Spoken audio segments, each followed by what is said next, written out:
बारामतीमध्ये अजित पवार गटाकडून युगेंद्र पवारांच्या कार्यकर्त्यांना धमकी दिली जात असल्याचा आरोप शर्मिला पवार यांनी केलेला आहे। याबाबत निवडणूक आयोगाकडे आणि पोलिसांकडे तक्रार करणार असल्याचे शर्मिला पवार यांनी सांगितलंय।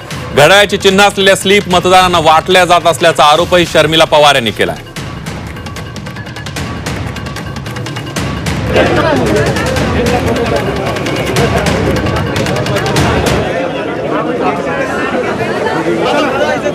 आता आम्हाला या स्लिप्स पाठ दिसत आहेत। या स्लिप वरती घड्याळाचं चिन्ह तुम्हाला स्टॅम्पनी मारलेलं तुम्हाला दिसतंय। आम्ही त्यांना विचारलं तर ते म्हणतात आम्हाला माहिती नाही हे कोणी केलेलं आहे।